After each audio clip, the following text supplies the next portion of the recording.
It's Sunday, December 24th, 2023, the day before Christmas, and we're here to play another episode of Dear Holmes. Let me check in with the chat, see how everyone is doing. We've got our regular Sunday afternoon people here. YouTube says 11 concurrent viewers, 4 likes. Just a reminder, if you like the content on this channel, I hope you will subscribe and give it a thumbs up. All right, let's do a little bit of bookkeeping before we get into today's session. We've been playing recently a series from Cozy Killer called The Hidden Listener. This is the most expensive mystery game I own, and it's in 12 parts. We've played the first 2 parts. It's set in World War II. There's some ciphers. There's a big, long narrative. We will play episode 3 of that on Tuesday evening at 11 p.m., and that will continue for a couple of weeks until we make our way through all 12 boxes. If you are interested in joining us for that, those are the late night streams. You still have time to catch up on those episodes before Tuesday. I do want to hear what you guys are up to for Christmas, what your traditions are, what your plans are. We'll spend a little bit of time talking about that in the beginning of the stream, but now's a good time to start typing away. If you've got something to share, I'd just like to keep up with your lives. In other bookkeeping news, I will do something. I'll get on a live stream of some sort on Christmas Day or evening. I'm not sure exactly what. And probably I'll post at the last minute on the Board Game Geek Guild for this channel or on the Discord for this channel, both of which you can find links to on the About page of this YouTube channel.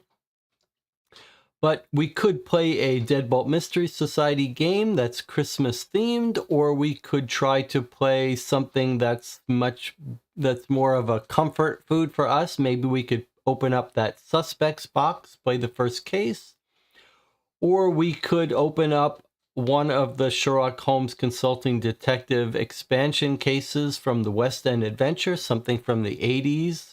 Or maybe even Mugbook, something that just makes us feel like we're in familiar territory. On other news, one of the viewers of this channel has coded up a little poll system where people can vote for what games they'd like us to play next. It's something I've been wishing we had for a while, and Water, one of the viewers of this channel, has coded up a poll. If you go to the forum thread on our Board Game Geek Guild, where I list all of the games as I buy a new mystery game, I put it on that list, and I keep track of the games that we've played. So there's a big giant list of 100 or so different mystery games we could play.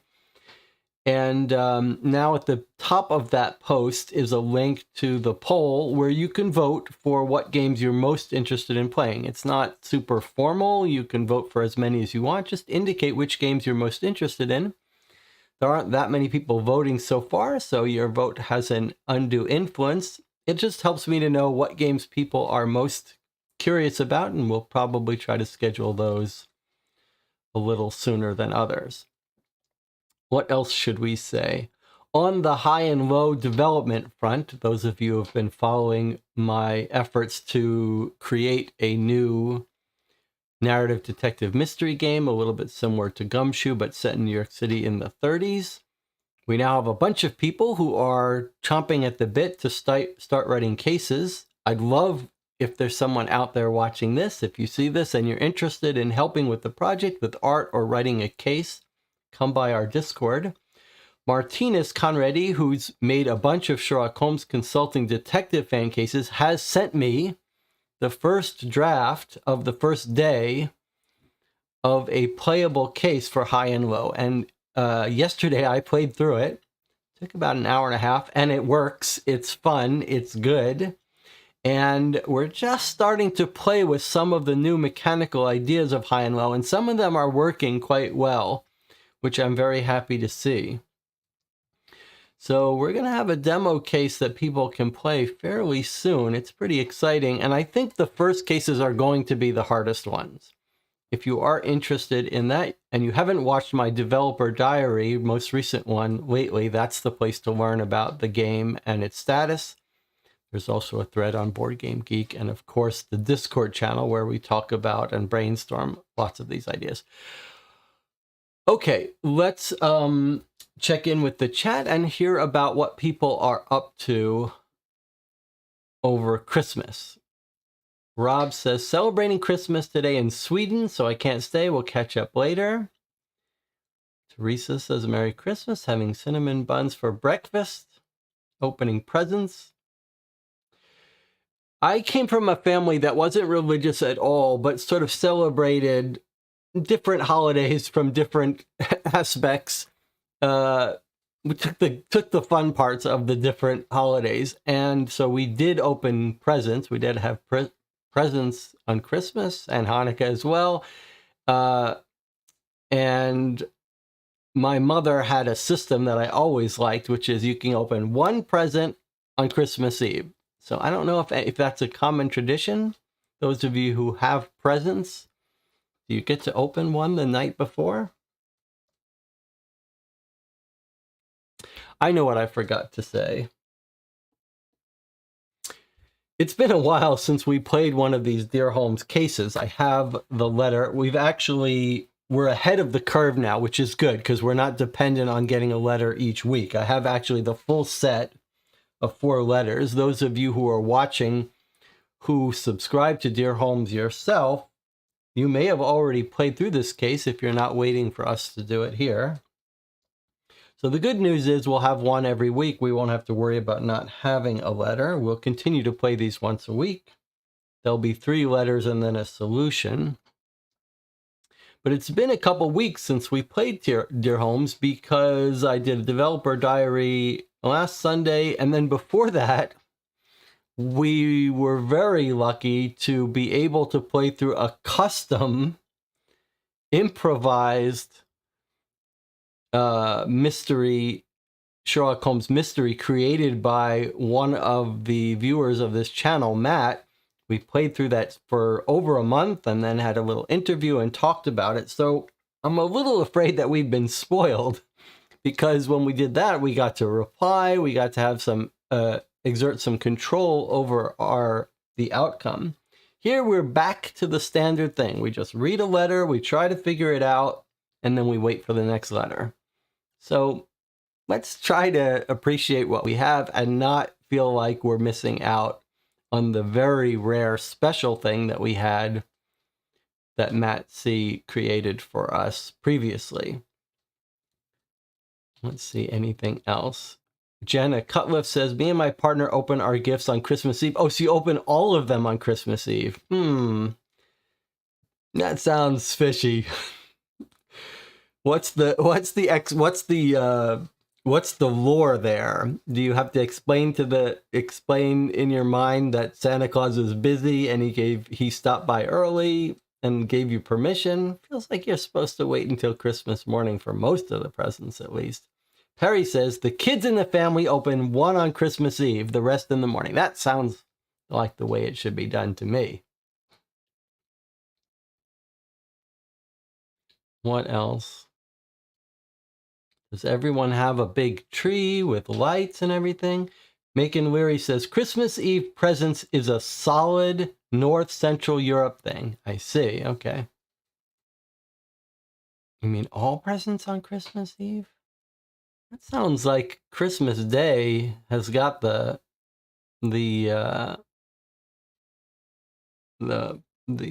punch stripped out of it if you open all your presents on Christmas Eve. Aren't the kids like, more? Don't they want more on Christmas morning? There is something very fun about as a kid, like getting up the crack of dawn, super excited to rush to the tree to get your presents. It's a pretty cool idea. Jenna Cutliff says, we don't live together that way. We get to see each other opening. I see. One more thing I forgot to say is that I did finally post my review of Penny Dreadfuls of Victorian London. That's the yellow box behind me there that we played through on this channel. We played 4 separate sessions through the tutorial in 3 cases. And I finally recorded a review. It's about 45 minutes. I go in depth on most of the stuff, a little bit repetitive at times. It was a very strange experience playing the game, and it was not so easy to review it. Whenever I do a review of a game that there aren't other reviews of, and for some of these mystery games that's the case, I've always got, if it's all positive, then I feel great about it. I'm like, okay, here's a game that's got no attention, and this channel doesn't have very many viewers, subscribers, but at least there's something out there for them, letting people know about this game that not many people know about. So when I do that, that feels good. Then occasionally we get a game like Penny Dreadfuls, or Suspects is another example. The Suspects is much more widely known, but it doesn't seem like there are many reviews of it. So for Penny Dreadfuls, it's a little bit disconcerting. Like, it doesn't feel great to come out with a review and say, this is not a great game, because that's the first thing, if people go searching for information about it, they see, and, you know, just one person's opinion. You don't want to have an oversized effect on it. But I try to be a little balanced about it, and it is important to me that I've talked about how the whole board game scene on YouTube is all corrupted by the incentive system being messed up. People want early access to games. They want to get their free review copies. They want to build relationships with publishers. And just the fact that it feels better when you're saying great things about a game and being excited. And some of these YouTube people think of themselves as influencers and sort of hype people. Their point is to bring people into the hobby and say great things about games. That's not my role here. My role is to have a small group of people that I enjoy spending time with and communicating my true opinions on games, which are mixed. I like certain games and I don't like others. So I try to be honest, but you should take my reviews with a grain of salt. Just because one person doesn't like a game doesn't mean you won't like it. And maybe you should seek out the games that split opinions. If everyone likes it, it may not be the, it may be playing it safe. So your mileage may vary, but you may want to check out that review. Okay, so last bit of check-in here. Veggie Dog says, Christmas morning with immediate family, afternoon with aunt, uncles, cousins. No snow on the ground right now in Toronto, unfortunately. No snow here in Champaign either. Macon says, I thought it was a very charitable review, having watched back the replays of the streams. Okay. Perry says, I thought the review was spot on. I thought the game was more like rolling dice. I had fun playing Penny Dreadfuls, actually, but not everyone did. And it definitely was a mixed experience. Okay. Let's get to the letter here today. Let me see if I've got my camera all set up properly. Okay. Well, here's my address. That's right. It's been showing in recent videos anyway. So number 1, I hope I've got the right letter. And I do believe that I've titled this properly. The Stolen Relic. Dear Holmes tells you, names their cases. But if I open the wrong letter here, since I've got a whole stack of them that have piled up, we'll just fix it. All right.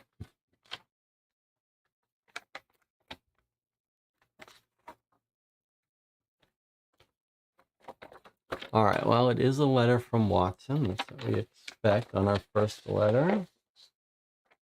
We've got double-sided big letter from Watson, and then 4 sides from someone else. So a big letter today. All right. Here we go. Let's get started. 5 July 1887, John H. Watson, 221B Baker Street. Esteemed detective, I trust this letter will find you in robust health. Holmes is presently engrossed in aiding a colonel in Reigate, and I find myself needing assistance before his return. Knowing from the acclaim that precedes your reputation of your investigative abilities, it is your expertise I hope to rely on. The urgency that prompts my letter is born from a case most mysterious and disconcerting.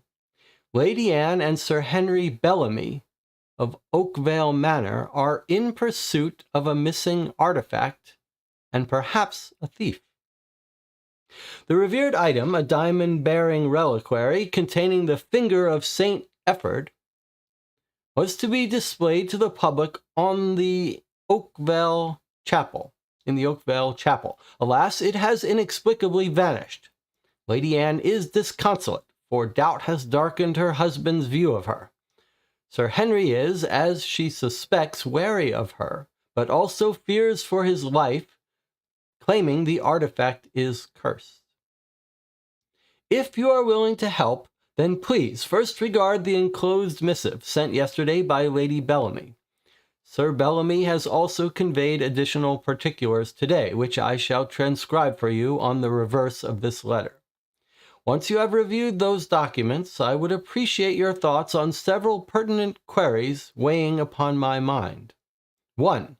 By what means did the saint's finger make its departure from the confines of the Oakvale Chapel, and who might have been so audacious as to abscond with it? 2. In what undisclosed location might the sacred reliquary now lie? And 3, cursed or not, is Sir Henry's life, as he claims, in peril? Know that I will forward additional correspondence as it arrives. However, should you conjure any theories or manners of addressing the Bellamy's unsolved problems, I ask that you write to the following address. Our American associates can wire any messages to Baker Street so that I can act accordingly. I assure you, your erudition makes your involvement indispensable, and Holmes, I need not remind you, has faith in you. Still, once he returns to London, he will review the facts and send a duplicate of his own solution. This will be in approximately 1 month's time. In the meantime, I am grateful for your swift attentiveness in this matter.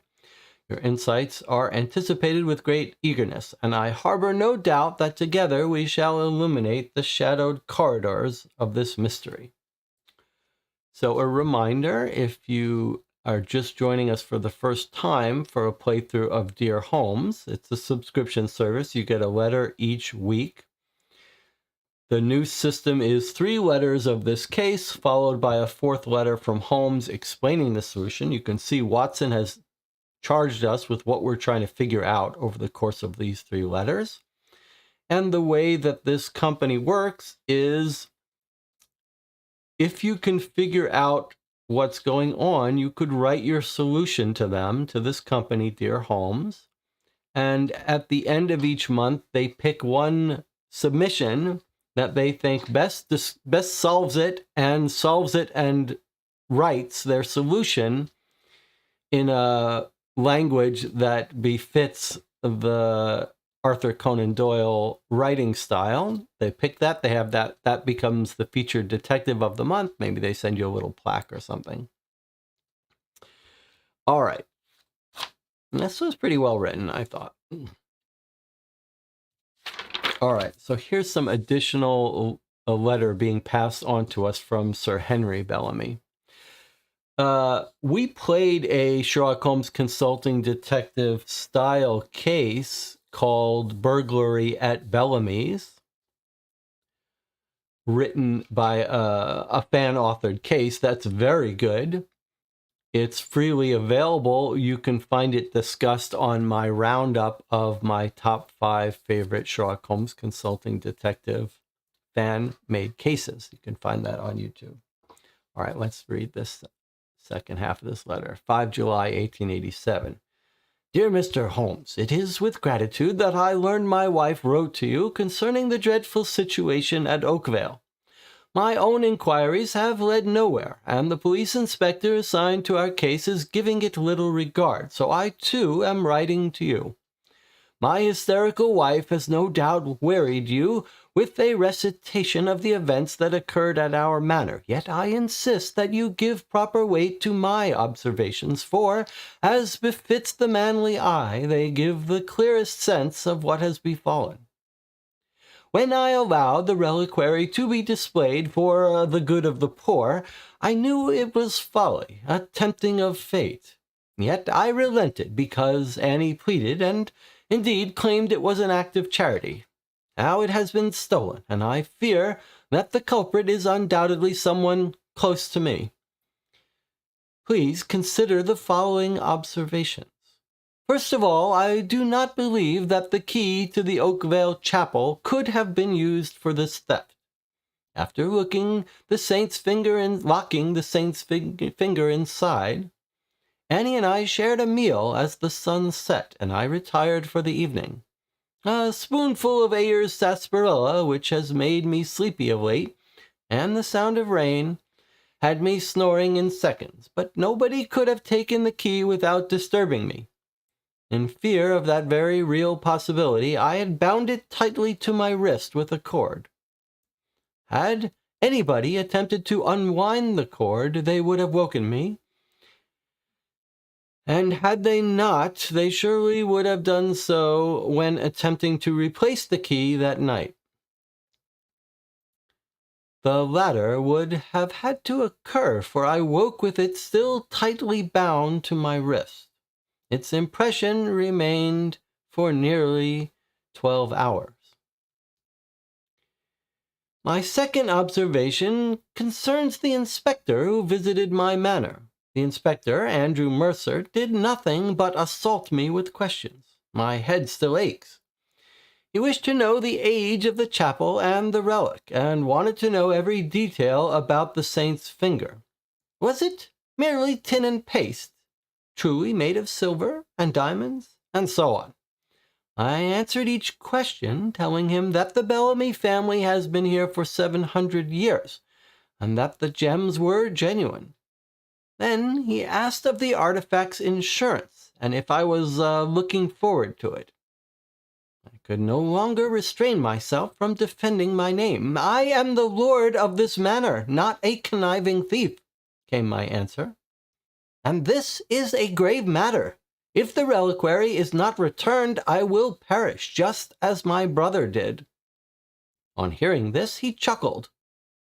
I suggest, the inspector concluded, smoothing his mustache, you offer a reward then. Rewards, well, money can work wonders in these cases.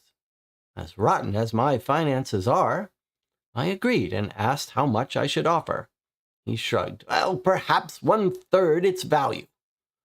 I told him absolutely not, but I agreed to a £75 reward. That may do, he said. The nature of your item, with the finger and all, would pose quite the challenge for thieves. When it comes to selling it, or disposing of it anyways. After this, he offered an apology, with a smirk on his face, and took his leave. The inspector hardly acknowledged my pleas to scrutinize the staff and my wife. He suspects only my footman, Jarvis. But as I told him, the other footman, Eddie, is a reliable simpleton. He can follow instructions well, and is also my wife's cousin. Perhaps she mentioned that, which is why I hired the boy. I cannot help but fear that they know more about the missing relic than they are letting on, and I must expose the truth before I am in the grasp of St. Efford's curse. Already I can feel my heart pounding and my face is bathed in sweat. Mr. Holmes, I am willing to pay your fees, any fees, for consultation and detection of the criminal, providing, of course, that they are reasonable and that they yield verifiable results. Do not delay in responding. Sir Henry Bellamy. Okay, so he's having money troubles. this reliquary, what's the definition of reliquary? It's obviously a item of religious. Is a reliquary necessary a religious item?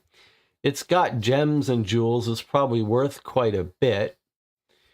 They put it on display. He was reluctant. His wife convinced him. It's a finger. Is it a real? I'm not really sure what the background of this item is. That's a finger. Is it a bejeweled picture of a finger, or is finger a term of art in the Saint game? Anyway, it's got jewels and gems and stuff, and the inspector came and made some suggestions about offering a reward and who he suspected. This guy's like, I can't offer a reward of a third of its value. I don't have that kind of cash. So it's worth a lot more than several £100, but he offered a £75 reward. He's got his own suspicions. The inspector has suspicions. Remember that we do write on these, so I'm happy to write on these about information. So he tells us, though, about the scene of how it was put on display. Okay, so the wife wants it on display. Annie pleaded to get him to put on display. He agreed. Then he locked it in a key, which presumably, it's the key to the chapel. So you have to somehow get into the chapel to get access to this thing. He kept it on his person. He took this thing that knocks him out and puts him to sleep, but he says, even though I was out cold and someone could have messed with it without waking me because I was drugged, they wouldn't have been able to get the key. Why? Because he bound it to his wrist with a cord tightly. So he wrapped it in tightly around his wrist so strongly against his wrist that when he woke up, it left an impression for nearly 12 hours. And he says, if someone tried to take that cord off, they would have woken me up. But you probably have the same thought I have. Is it suggesting that someone maybe could have taken an imprint of the key without taking the cord off him? But he says, even if you tried to unwind it, it would wake me up, he thinks, but he's not sure. But this little hint about impression jumps out at me. Could someone have taken an impression of the key while it was still on his wrist and used it to make a copy?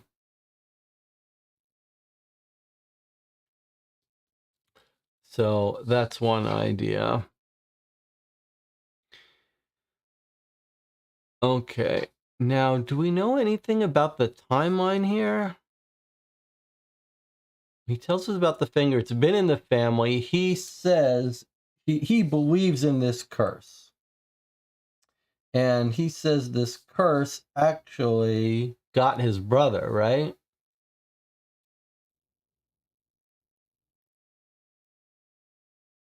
Gems, 700 years. It's been in the family. That's a long time. Silver and diamonds.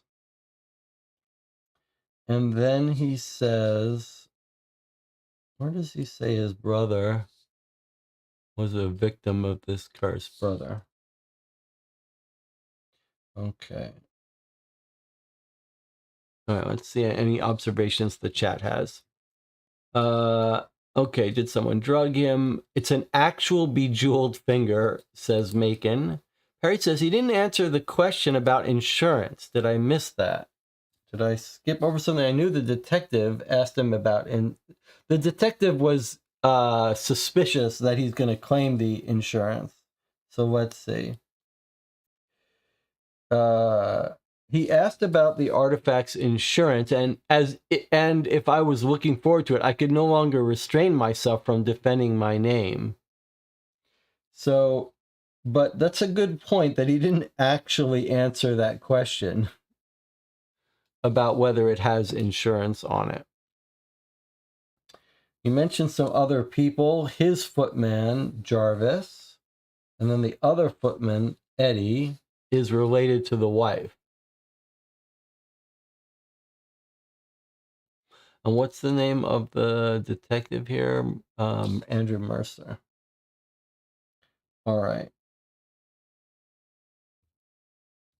Now, I want to see if we've got a timeline here a little bit more. Lady Anne and Sir Henry Bellamy, those are our clients.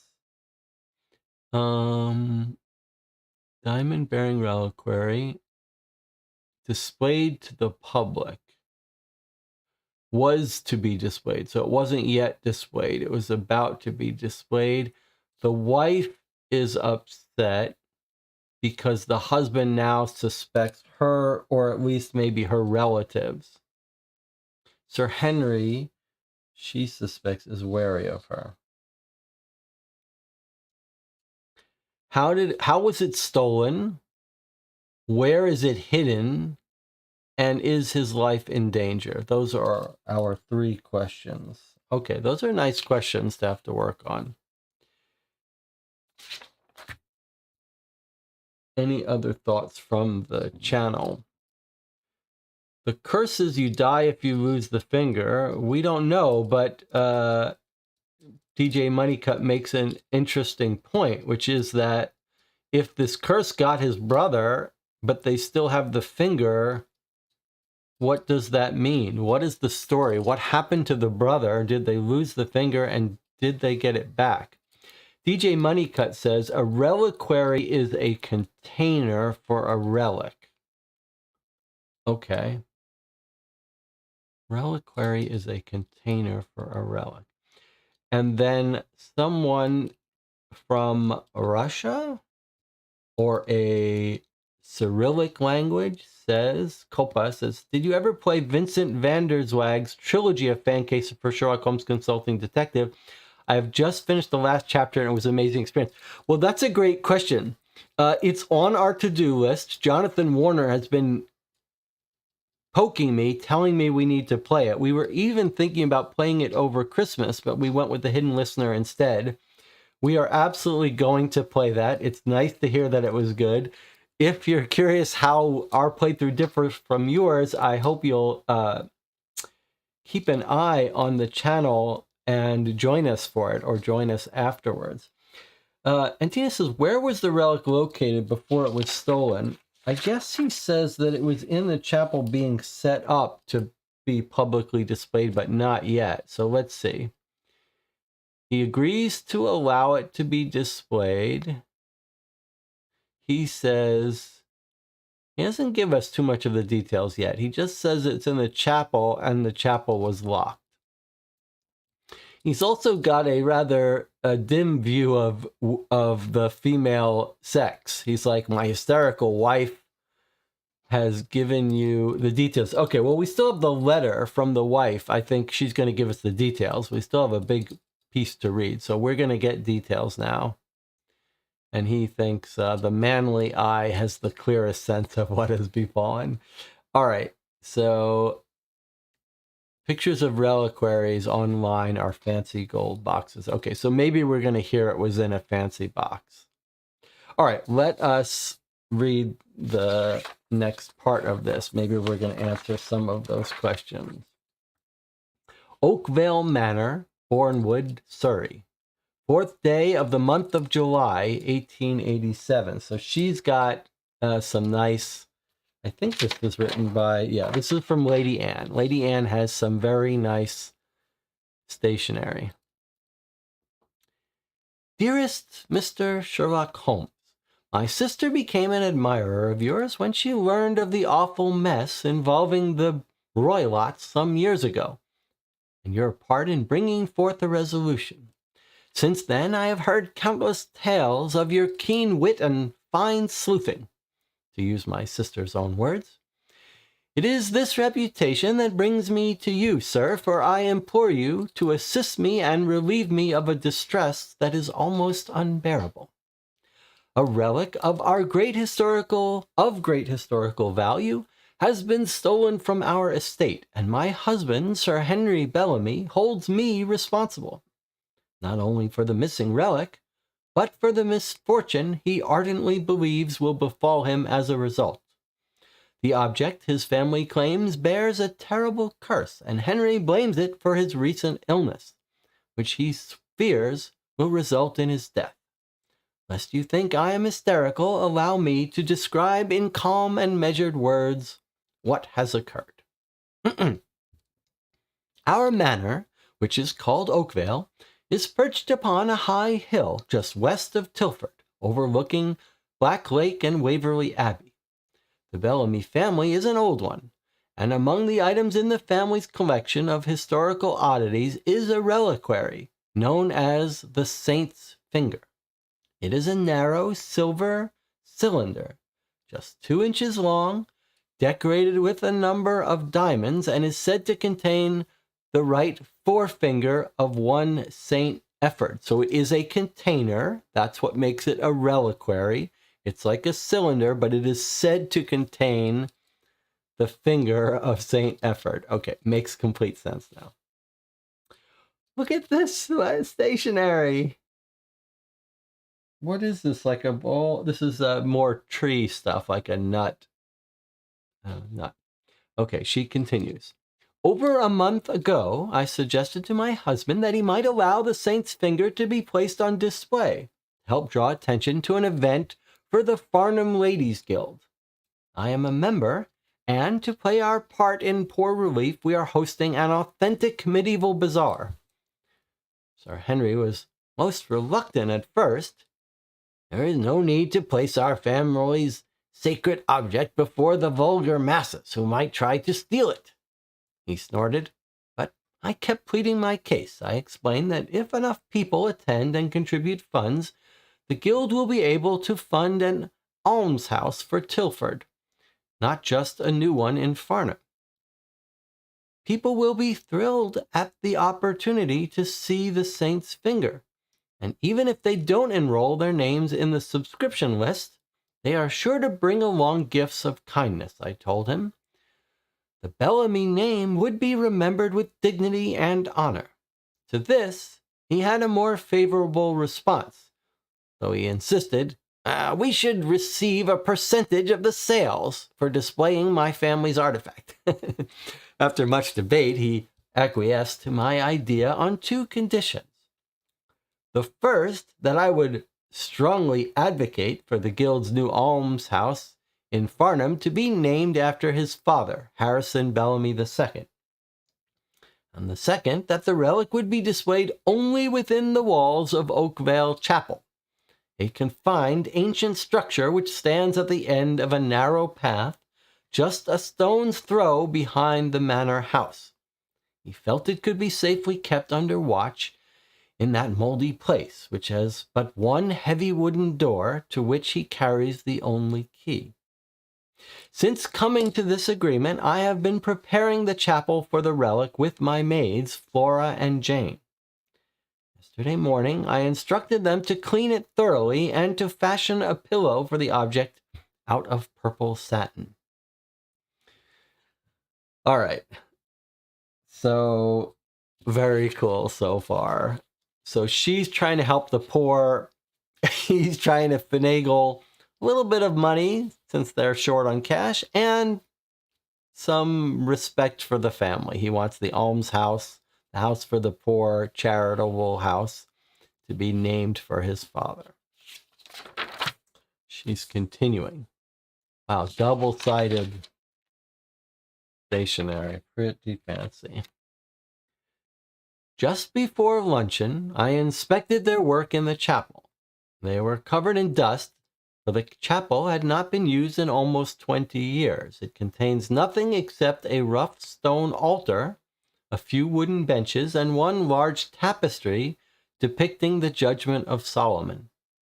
I think the tapestry has been there since the time of King Henry VIII and all his wives. It's so faded and moth-eaten. The girls had swept and dusted every nook and had brought in a tall pair of brass candelabras to provide some light and decor. I was satisfied with the state of the chapel, so I fetched my husband to inspect the premises for himself. He did so, but not without his complaints. I suppose this will be safe enough, though I worry the windows. he grumbled, pointing to the round leaded panes circling the top of the chapel. Dearest, I told him, the windows are so high upon the wall and no larger than dinner plates. He considered this for some moments before reluctantly giving his final blessings to display the item. Later that afternoon, we conducted a simple ceremony and introduced the relic to its temporary home. My husband removed it from its usual place, the trunk in our bedroom, and I cleaned and polished it so that it looked almost new. I handed the relic back to my husband, and the entire staff, our maids and our 2 footmen, along with our butler Jenkins, our cook Mrs. Jenkins, and Teddy, our little page boy, marched behind us to the chapel. Even Cato, our faithful mastiff, trotted along. Jane had earlier presented Jarvis, our first footman, with the pillow, which he carried high above his head as Eddie, our second footman, made an admirable effort of playing the trumpet. Jarvis laid the satin pillow upon the altar, and then we watched as my husband delicately placed the relic in its place of honor. How the saint's finger twinkled, for the light was coming in from the windows on the western side of the chapel, making a halo around the blessed object. We sang a hymn and departed. My husband locked the door, stored the key in his pocket, and Jarvis and Eddie took their place as guards outside the chapel. The next day, I awoke with plans to demonstrate the relic to the Ladies' Guild, and soon after began offering viewings of the chapel to potential donors, in anticipation of the bazaar. Sir Henry had slept fitfully that night and was already at the breakfast table when I rose, where he regaled the maids, even our cook and Teddy, with tales of his nightmares and the phantoms which had tormented him in his sleep. It was frightful, he said to them. I was lying in bed, gasping for air, as if some demon had his claws about my throat. I called out to St. Efford for aid, but saw him shake his head and turn his back to me. I screamed, and the demon claws drew tighter. I awakened only seconds before I would have perished. I did not care for his gloomy tone, but some of the staff was moved. Jane, one of our maids, looked anxiously to Flora, the other. Indeed, the teacup she had filled trembled before she set it before my husband. I am sorry that you slept so poorly, I said to him, but all is well now. Jane suddenly spoke. Do you think there are spirits in the house, Sir Henry? Flora hushed her as Mrs. Jenkins interjected. I have plenty of bad dreams. It's the beds here, I told you, Sir Henry. Hard as a rack. Jarvis, always hoping to provoke, opined that, it was probably indigestion if he had last night's dinner, Mrs. Jenkins. Enough with the foolery, my husband snapped. The relic is not a laughing matter. He removed his serviette and demanded that the 2 of us go out to inspect the saint's finger. Jarvis and Eddie were standing at attention by the door, with Cato, our mastiff, at their feet as we approached the chapel. They offered my husband a snappy salute and swore that nothing had disturbed them during the night. Well, I shall see, just to be sure, Sir Henry said, turning the key. The hinges groaned as he shoved the massive door open. We 4 filed into the chapel and were met with a most startling revelation.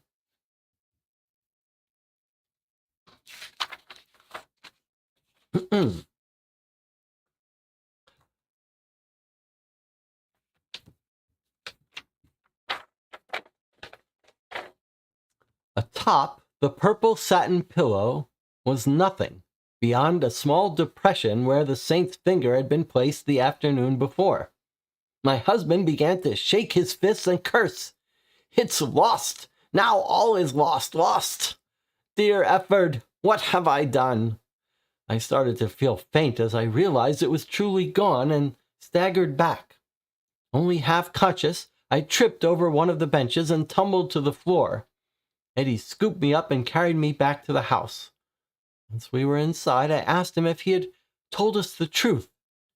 He grew very red in the face and swore that no one had opened the door all night, and that he had not heard nor seen anyone on the lawn or creeping around the manor. After I spoke with Eddie, he returned to the chapel, and I followed a few minutes later, after I had sufficiently composed myself. I found my husband glaring at the first footman, Jarvis, who was in the process of confessing he had snuck away to fetch some food from the kitchen late at night. Jarvis said that when he returned, Eddie was snoring on the ground, curled up with the mastiff, both of them useless curs. On hearing this, Sir Henry began heaping abuse upon Eddie for sleeping at his post. He was on his knees in tears, so I threw my arms around him and attempted to calm the situation. Even if Eddie did fall asleep, I offered, a thief would not have been able to open the door without awakening him. Isn't that so, Eddie? He nodded, accepting my excuse. My husband merely stomped away to question the other servants, and Eddie retreated to his chamber, clearly shaken. Jarvis remained at his post with Cato, snickering. He has been my husband's servant for several years, and frankly, I do not like him, nor do I care for his antics. The man seems to constantly play jokes on the others when they should all be working, and I have heard rumors of his bad character. Suffice it to say, he is a bad drunk. With regard to Eddie, I do not believe he would intentionally lie to me. He's a strong and kind young man whom I convinced my husband to hire. He's very loyal, and I cannot imagine him stealing the relic. When the other staff was asked about their evenings, little else came to light. Flora claimed she had gone to bed at about 10 and heard nothing in the nighttime. Jane claimed she had also retired early and slept peacefully through the night. Miss Jenkins said she had been reading some theater magazine near the fire and dozed off close to 11, and Jenkins said he roamed the house, as I always do, making sure everything's in order. I retired just before 11. The page boy, who lives with his mother on the outskirts of the property, was polishing silver in our kitchen until late in the evening. He left home to his cottage as Jenkins was retiring and saw nothing extraordinary, though his tale of unnatural cries has disturbed half the staff. "'Twas as if something in a nightmare, I believed. In a nightmare. I believed," he hesitated. "Go on," I ordered. "Well, I believed it a sign that death was on its way. So I ran home, almost stumbled and cut my knee." Jane began to cry. "See, it's what the medium told us. I won't stay in the manor if it's filled with shades and wraiths." And Flora held her hand. "Oh, stop being a flighty fool." Turning to me, she added, Me and Jane, we went to the fair last week, and the fortune teller, she was just trying to frighten us, I'm sure." Jane started again. It's because we live in an old house. It's common in places like this," she said, "especially being so close to Black Lake. Miss Fortuna says it was a powerful energy. I would have never thought." This was paired with a long sigh from Flora. Jenkins held on to his waistband as he proclaimed, "It would appear that the wraiths have also made off with my braces." It was then that I dispatched Teddy to fetch Inspector Mercer, good man, impressive investigator from the village. Of course, our unique exhibition has been suspended indefinitely, and in the meantime, the inspector has taken our statements and examined the chapel. But I fear that he alone may not be able to uncover the truth quickly enough. The only finding so far has been a broken window in the chapel, though even my husband noted it was not a great cause for alarm. The window is 15 feet above the ground and too small for even an infant to wiggle through. They uncovered no muddy tracks or prints on the ground either, even though it had rained through the night. And at Jarvis's suggestion, Inspector Mercer sounded all the walls and the floor, but found no trace of any hidden passage. The walls outside of the chapel, they have verified, are sheer and slick, nor were there any footprints or any traces of damage where a book or ladder might have been employed. And so I beg your help. My husband blames me for the loss of the holy item and is convinced that I am deceiving him. He has accused me of unspeakable things, of making the relic disappear because I wished him dead. Yet it is all nonsense. How could I have made the item vanish when I was beside him all the time? You would think he believes me to be a witch, the way he rants. If there is anything I can provide you with, be it money or otherwise, to expedite your attention to this case, please let me know.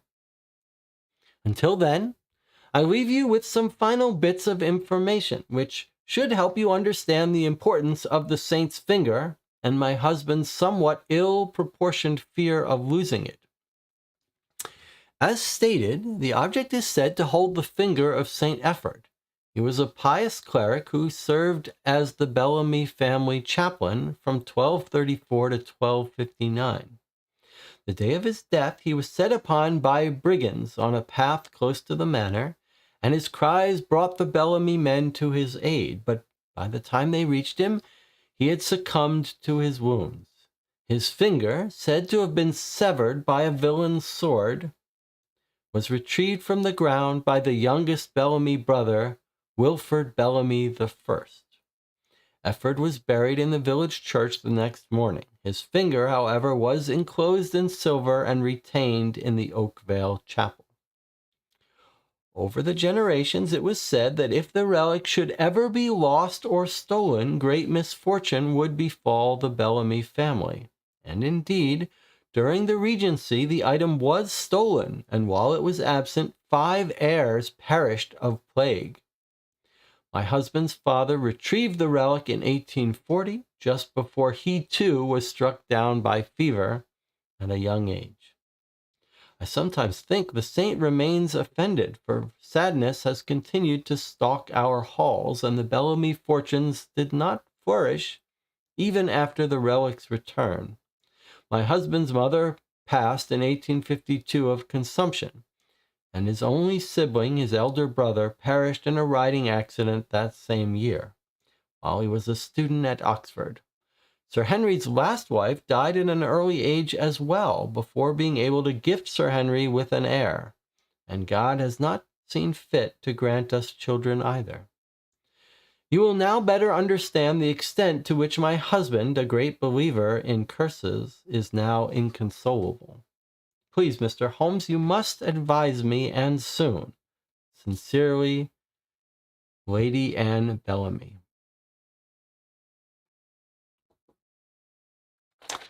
Okay. Why is the maid nervous? Morning braces missing.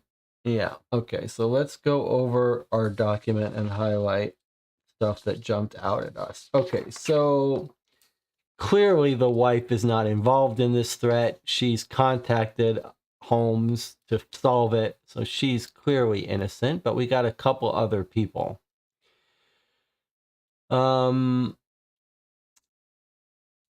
Oh, that's Henry's letter. Okay, so here is Lady Anne's letter. Husband blames her. She gives us the background why she wanted it displayed. All good motives to raise money for the poor. Okay, so she's got 2 maids, Flora and Jane.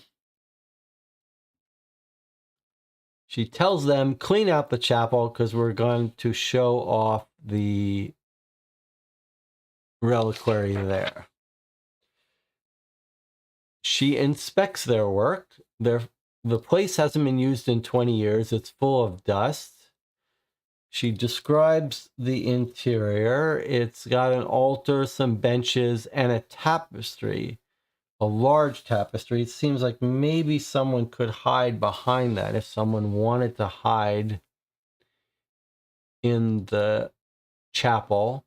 We know that afterwards they inspect it for false cavities, hidden passageways, none of the sort. So there doesn't seem to be that, but you could still hide something, someone behind the tapestry. Okay, they bring in some candelabras. Could that be substantial? Could you hide something there? Possibly. Remember that we're charged with finding where it's being stored. So it wouldn't be, it's a tube. It could be put, you could imagine, in the candelabra disguised as a candle, if it's still in there. Common theme in heist movies is the item never actually gets removed from the room that it seems like, how did it get out? It's just disguised in there. And then he mentions these windows, which are tiny. Not even a baby could crawl out, but it's actually cracked. Does that mean someone lifted it through somehow had string go through and lifted it through? Possibly. They're high on the wall, hard to get at them, no bigger than dinner plates. They have this wonderful ceremony, which is quite nicely described. They're holding it over their head. One of them is playing the trumpet. They all march out there, even with their dog. Pretty great scene here where they're marching it out in their own little ceremony. Husband it's normally stored in a trunk in their bedroom. He keeps a close eye on it. He brings out the key that's in his pocket, the only key to the chapel. They lock it up and they put the two footmen as guards that are supposed to stand guard all night. Turns out that's not what happened, though. Okay, so they go through their plans, and then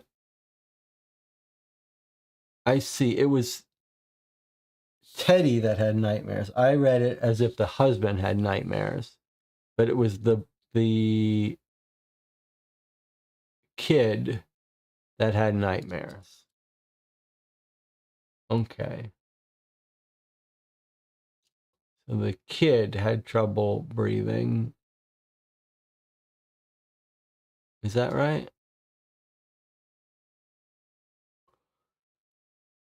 Sir Henry had slept fitfully. Oh no, he was regarding Chase. So I read it right the first time. It's the husband that has these nightmares. That seemed to suggest that maybe someone was messing with him at night, trying to strangle him, almost, it sounds like. And while he's telling this story, okay, this is the husband, Henry, is telling how he had these nightmares like someone was strangling him. And then he woke up in the middle. And then one of the maids is very freaked out and nervous. Jane looked anxiously. Okay, so Jane looks like she's been caught. Like, does she know something? Was she trying to do something in the evening to him to get the key or to strangle them, whatever? And her hands are trembling. So very suspicious.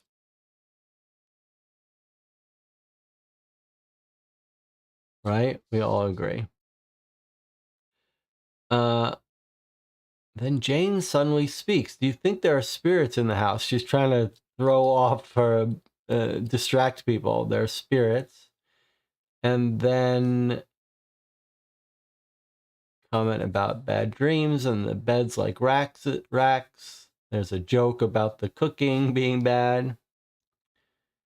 He says, not a laughing matter. They go out. The two guard footmen are there. They open it up.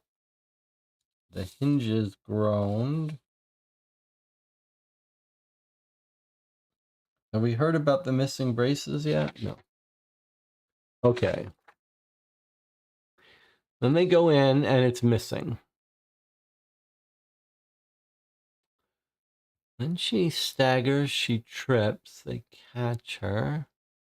Okay, and then she says, "Were you really there the whole night?" And then he gets red and promises nothing happened. Doesn't really say he was there all night, but he says, "No one opened the door, trust me." This is Eddie, her relative. He doesn't admit that he's not there yet, though. Okay, then Jarvis confesses and says, actually, I wasn't there all night. I went to get food. And when I got back, he was asleep with the dog sleeping too. So we know there was a window of time at which no one was watching things. One was away getting food, and the other one was asleep. But then she says, look, even if he's asleep, if someone tried to open the door, he would wake up.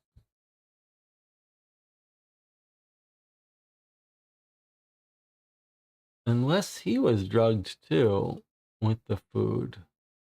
Isn't that so? And he says, yeah, sure, I would have woken up. Husband gets upset, he's very angry, and then she tells us that actually Jarvis, the footman that the husband is loyal, that the husband likes, is actually got a mean streak. He's snickering and he plays jokes on the others. Almost as if, did he feed this guy stuff to make him pass out so he could play this trick on him and make him look bad? He's a bad drunk. Jarvis is. She thinks Eddie's a nice guy and loyal. He wouldn't have stolen it on purpose. Okay. Then the other workers are asked about their alibis. Laura claims she'd gone to bed about 10. Okay. Heard nothing. Jane, the suspicious one who was acting nervous, says she retired early and slept peacefully through the night. Mrs. Jenkins was reading until 11. And Mr. Jenkins, he's the cook, roamed the house as I always do. Okay. He goes to bed around 11. Mr. and Mrs. Jenkins going to bed at 11. The others going to bed 10 or so, they say. Then we've got the page boy until late in the evening, till around 11 p.m., the same time that Jenkins retired. But then unnatural cries. What is he talking about here? Though his tale of unnatural cries has disturbed half the staff. What is this tale of unnatural cries?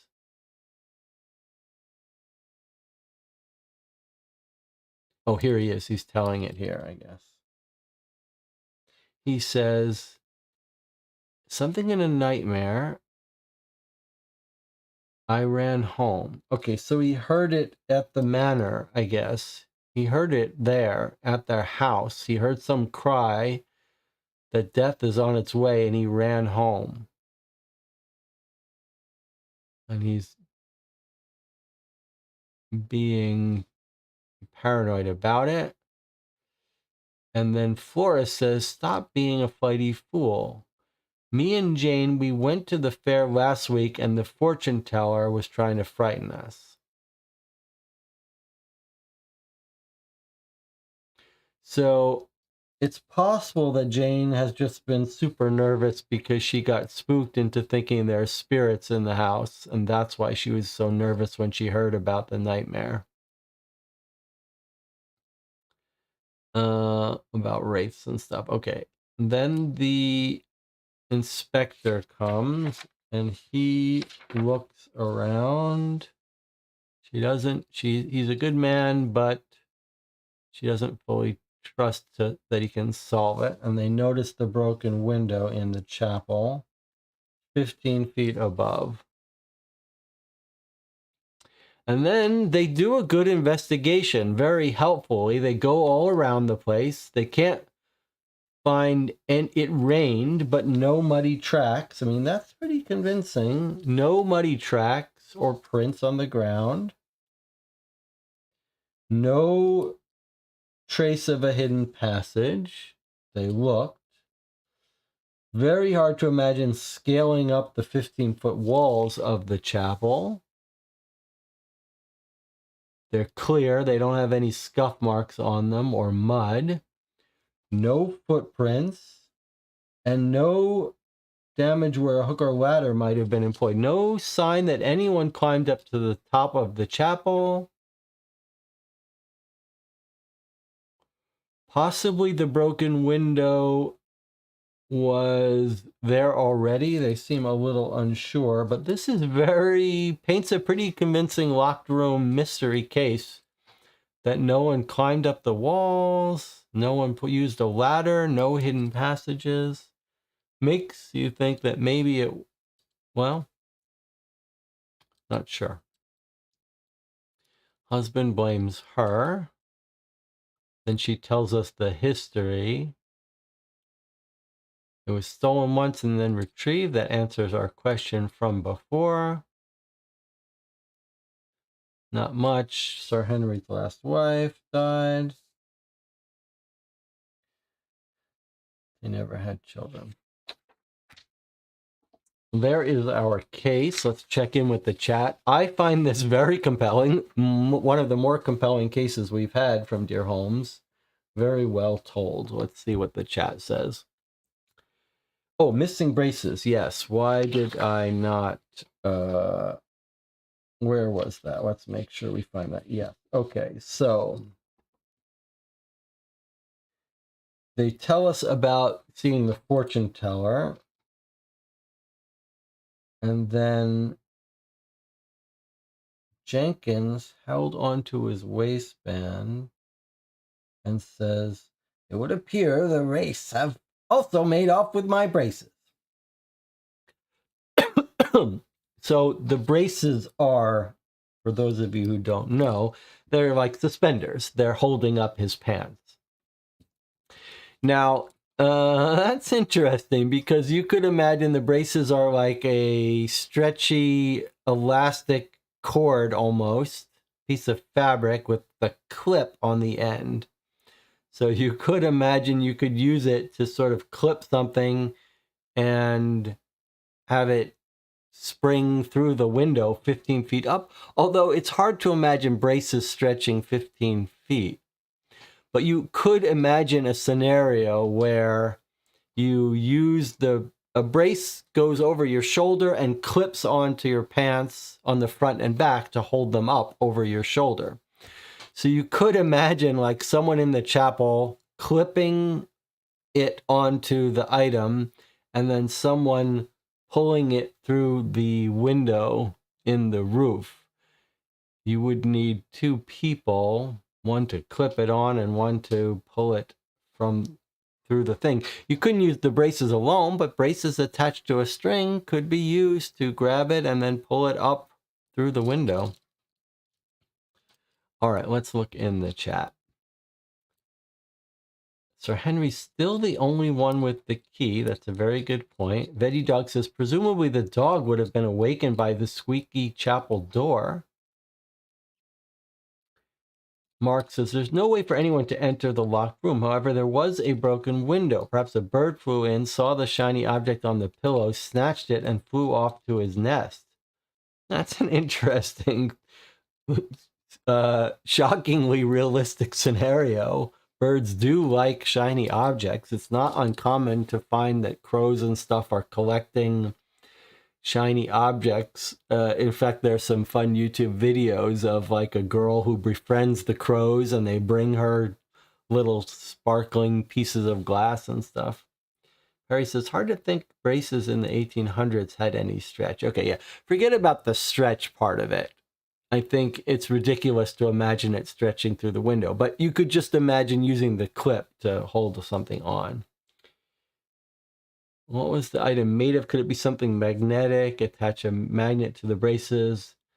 That's an interesting question, because I think what Veggie Dog is trying to say is that if you didn't have someone waiting for you down there in the chapel to attach it, you couldn't like lower a string and hope to pick up the object without someone to attach it. Even if it was magnetic, like you couldn't, how would you perfectly plan to lower a magnet and a string? But there is an interesting point where he asks what it's made of. Let's just see if we can't find that part. It's when someone is telling us about the inspector asking question what it's made of. He says, was it merely tin and paste, or truly made of silver and diamonds? I answered each question.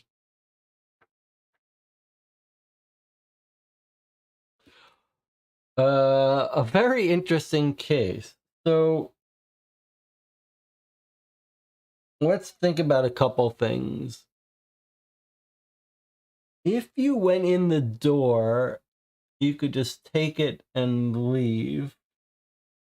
If you could somehow get past the two guards and the dog, if we assume they might have been knocked out, drugged, they don't seem like it. But if they were, you could, and you had a key, you could get in and get out. And then the broken window would just be a red herring.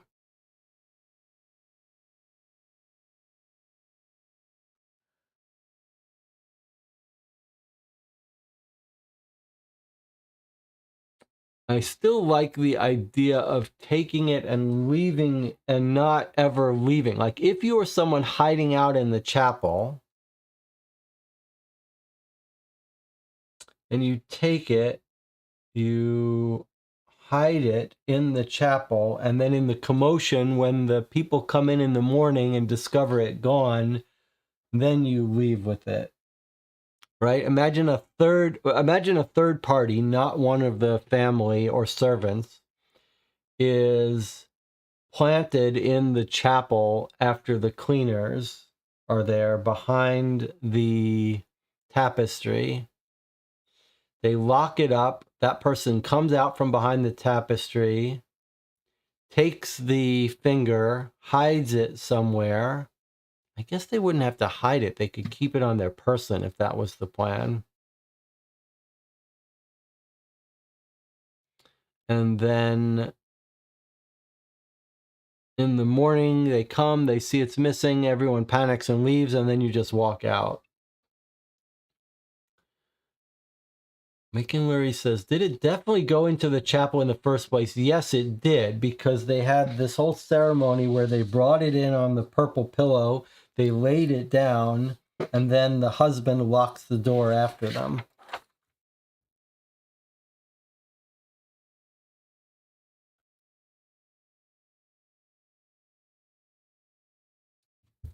I could certainly believe that they could make an impression of the key. Someone could, but that someone would have to get into his room. The wife is sleeping there.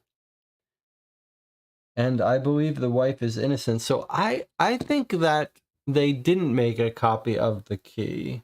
That would be my guess.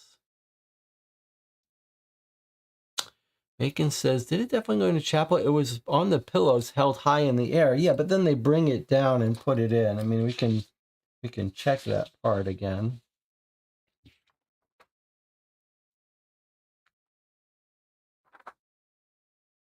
So they have this wonderful ceremony.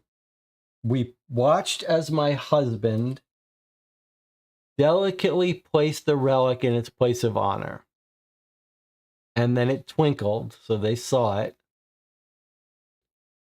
The light coming from the windows. They sang a hymn, and then they all leave and lock it. So it absolutely was there when they left and locked the door.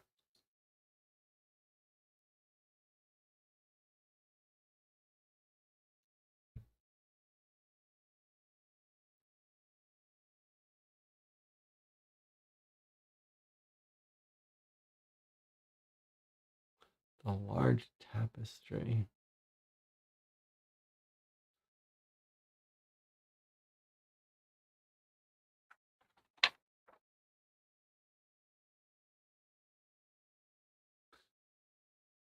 The idea of a bird is tempting. Like you could send a bird in through the window to get it if you trained it.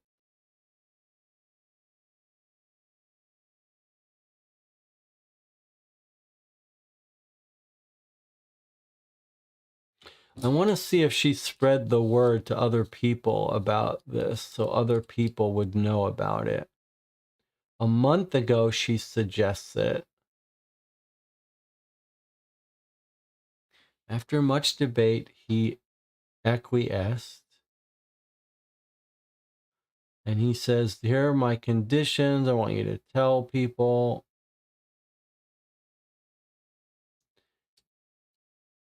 So other people would have known about this.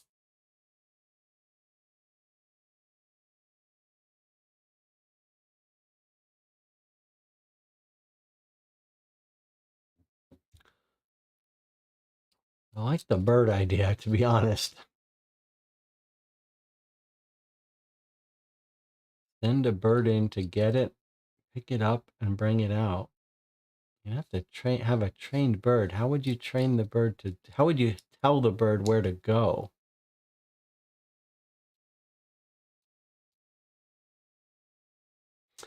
I do. What about the idea, though, that following up on this bird theory, what do you think about the idea that Teddy, hearing the cries of death, is hearing the crow? Where is that? Where do we hear Teddy talking about the cries he heard? You might expect those would wake up the dog, though.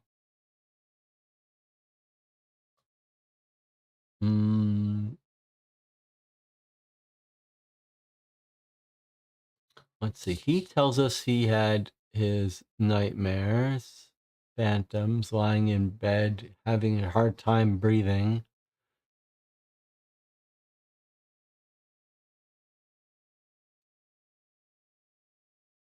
Indigestion if he had last night's dinner, maybe a suggestion that maybe the drugs, someone put drugs in their food and knocked everyone out.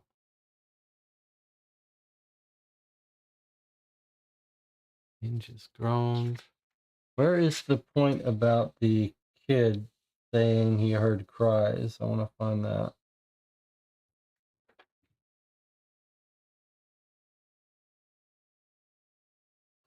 Yeah. Somewhere around 11 p.m.,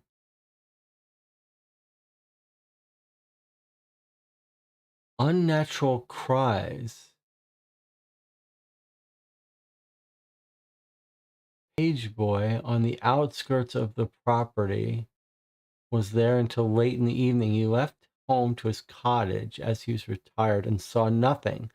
Though his tale of unnatural cries has disturbed, he says, I believed it a sign that death was on its way, so I ran home. Almost stumbled and cut my knee. See?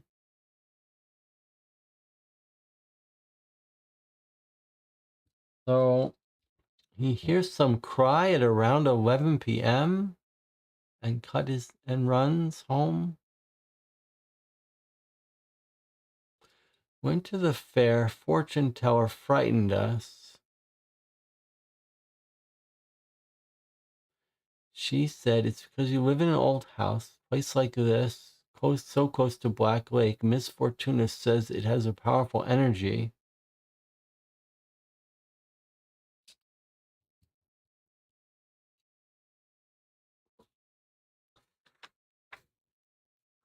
Macon says, I'm suspicious of the fortune teller and wonder if Pageboy Teddy is her son. Interesting. Veggie Dog says, I'm wondering if the relic might have been at some point thrown from within the chapel out through the broken window. Interesting. Mark Poole is trying to come up with an explanation that's not a mystery, like not a thief, not a robbery. He's like, bird went in there and got it. Just check for nests. This is a realistic thing. This would be like, are you sure you didn't check? Maybe this is like the non-Sherlock Holmes explanation. Like if you in your real life can't find your keys, Mark is saying like, look, don't jump to the conclusion that a thief came into your house and took your keys. How about you just look under the bed? You forgot, you put it somewhere, it just fell. In reality, that's how it normally turns out.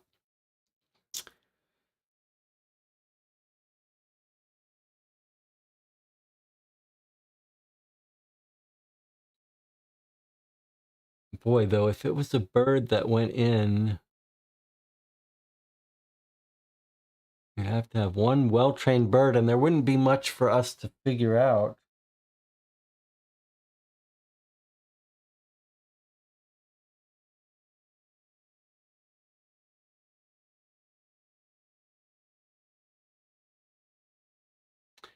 It does feel like going in through the door, even if you are able to make a copy of the key, it seems like it would be much too risky with that dog sleeping there to try to get in through that door.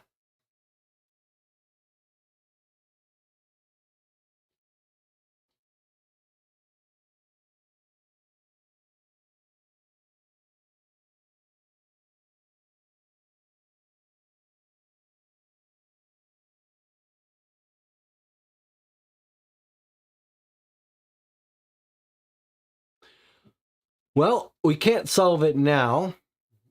We're going to have to wait until we get another letter to get more evidence. Perry is guessing someone was already in there. That was my theory, that someone was hiding behind the curtains.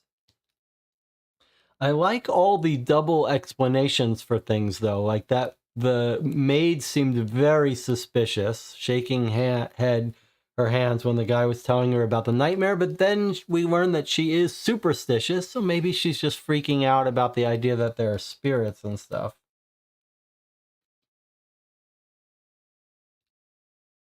It does seem like someone may have caught wind about this plan, though, and had time to plan it. So, like, if you hear that in a month they're going to show off this thing in the chapel, you might come up with your plan to have a bird steal it.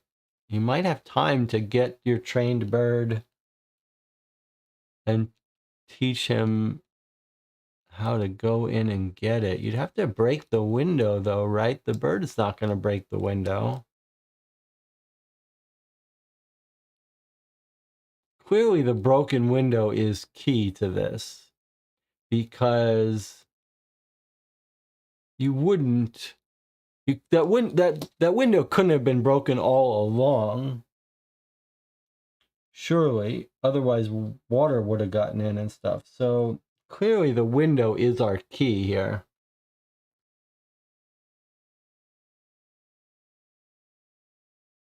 But it could have been thrown out through the window. So either someone was in there all along,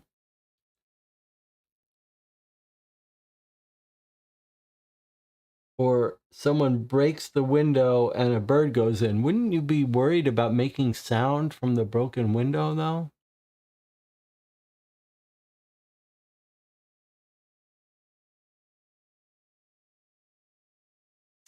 Perry has an interesting observation. Teddy's cut on the knee and broken glass must say something. Yes, I wonder. Is it an excuse? It's not uncommon when you see these interrogations of murderers. They bring the person in, they start asking him, where were you involved, or whatever. And it's very common in those to be like, hey, I notice your hand's cut. How'd that happen? And then the guy's like, I was moving a couch in the bushes, and that's where I cut my hand. And so is that what we're dealing with here? Like the page boy is like, oh yeah, that cut knee, that's because I ran and tripped last night because I heard something. Is it that he got himself cut while going through the glass or something? Going up to the glass, someone hoisted him, and then he cut himself and he's making an excuse for his cut? Lots of coincidences here. Very well told, in fact. All right. Well, it's been an hour and a half. Rather than belabor this too much, we'll take this offline. If you're interested in discussing it more, you can stop by the Discord, but mostly we'll just stop here. And then next week at Sunday, 3 p.m., we will continue, open the next letter, talk about it, and let me wish you all a Merry Christmas. I will be here tomorrow for something, not clear, last minute. If you're in the Discord or on the Board Game Geek Guild, or indeed on the Facebook page for this channel, you'll find out about it. I've got a little snow coming through for Christmas. I'll see you next time, tomorrow, Tuesday, or next Sunday, depending on your schedule. Thank you for joining me. An interesting case. I'm looking forward to seeing how it develops. I'll see you next time.